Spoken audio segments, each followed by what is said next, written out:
My name is Annie Phillips. I am married to Rue, he's my husband, and we have two little girls. Esme is 11 and Penny is 9.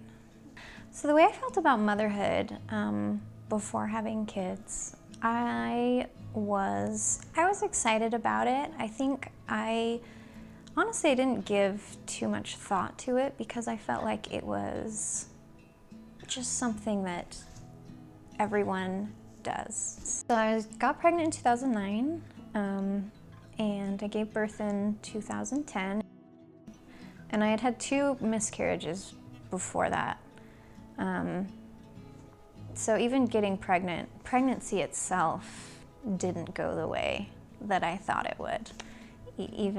So even the process of getting pregnant was a challenge. More challenging than I expected or thought or really had heard about. And maybe people were talking about it, but I just wasn't listening because I thought, well, that won't be my experience. So Esme, she was born on July 29th of 2010. I had about a 17-hour labor with her. And of course, as her being my first child, it's maybe not that uncommon for a first-time mom to have a pretty difficult labor. So then she was born, and she was born with jaundice, which is common. Babies get jaundice. But they assured me that once I start feeding her, the jaundice will resolve itself. Jaundice happens because of an excess buildup of bilirubin, and once the baby passes that out of their system, it clears up and it's fine and you can go home and everything will be great. So then the focus really became on me feeding her, breastfeeding her, and so they gave her to me to start feeding, and I remember kind of looking around the room to be like, is this how it's supposed to go? This doesn't feel right. I don't feel like anything's happening. Every time they would bring Esme in for me to feed her, I would try and nothing would happen. And I began to wonder, maybe after the 3rd or 4th time, is something wrong? And it sounds funny to say that I couldn't tell, but I couldn't tell if it was working or not. I had never had anyone really close to me breastfeed. I'd never really seen someone breastfeed up close. And it's really hard to know what you don't know. I didn't know how it was supposed to feel when your milk comes in. I didn't know how it was supposed to feel if the baby's getting anything. And so maybe after the 3rd or 4th or 5th time of her trying to feed, I just remember thinking, like, this can't be right. I really don't think anything is coming out. But they assured me that it would work out and it would be fine and my milk would come in. So about 4 days after giving birth, my milk still hadn't come in as far as I could tell, and therefore her jaundice wasn't going away. I sort of felt like they just wanted me to go home, and they were pretty sure that, oh, it will work out once you get home. Your breast milk will come in, you'll be able to feed her and it'll be fine. So we got home that first night, and it was in the evening, and I was gonna put her down to bed for the first time, my first night home from the hospital. And so I fed her, I tried to nurse her, and that's when she started just screaming. So my husband and I spent that entire night, probably 5 or 6 hours, just walking with her and bouncing her, and I would try to feed her again. And I sort of thought a little bit despairingly, like, is this what motherhood is gonna be? Is this what every night with a baby is gonna be, her just screaming at me? And I was also worried, like, I think something is wrong with my ability to breastfeed. It never really occurred to us that we could feed her with something other than my breast milk. So it was early in the morning, we had had the entire night of her screaming, and finally one of us, I don't remember if it was my husband or me, said, hey, why don't we just give her some formula? The hospital had sent us home with a little pre-made bottle of formula.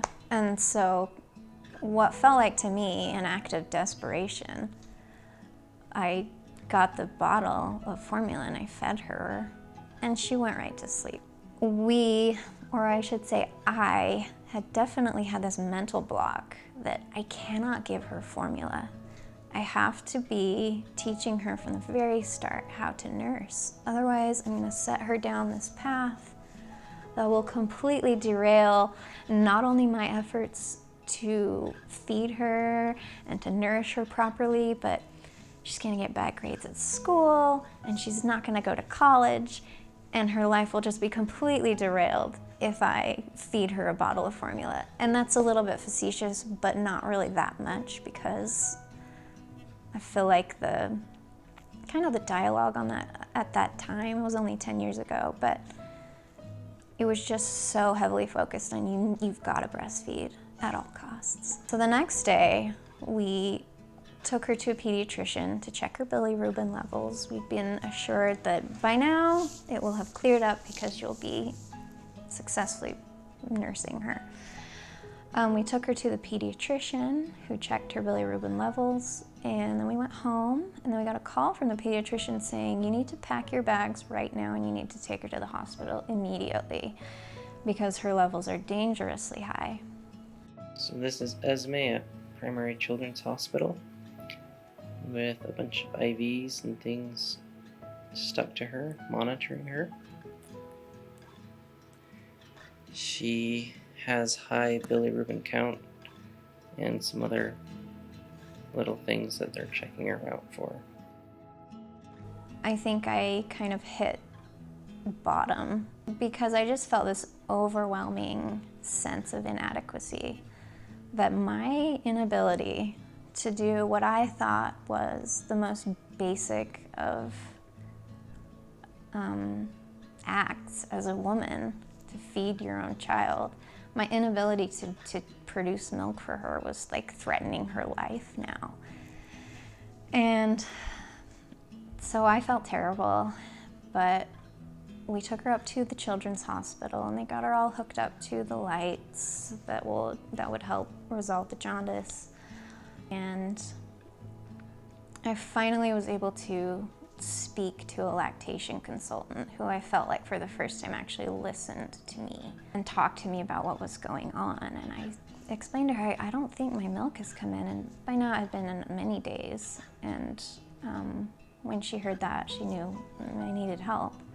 And it was such a relief to have somebody listen and care and try and help me figure it out. I felt so much relief that I had another avenue. Like I had another way to feed her if my first plan didn't work out. And so I would nurse her a few times a day, and then she would have bottles of formula a few times a day.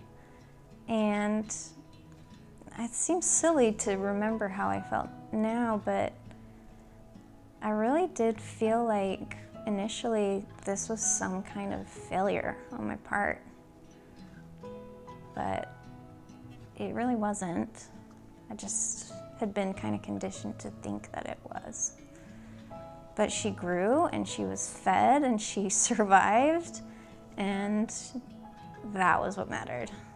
I think my advice to new moms who are about to have their own child would be, you get to have your own experience. I think a lot of us that are current moms, we don't want to scare new moms, and I think that's why there wasn't a lot said to me about how scary labor could be, or how things could go wrong, or how difficult things could be, or nobody was talking to me about postpartum depression, and I dealt with it. And I think it's because we don't want to scare you soon-to-be moms with reality. But I just think it's important to know that your experience is going to be your experience. And it may not go the way you think it will go, but it's going to be okay. It's going to work out, because there have been so many different experiences. There's not one right experience. And honestly, I think my story probably isn't that unique, in that there have been so many women who have struggled with the same thing, and maybe it's slightly different circumstances, or they came to a different conclusion than I did, or they went a different way. But yeah, there's a variety of experiences with pregnancy and breastfeeding and motherhood, and your experience is going to be your own experience.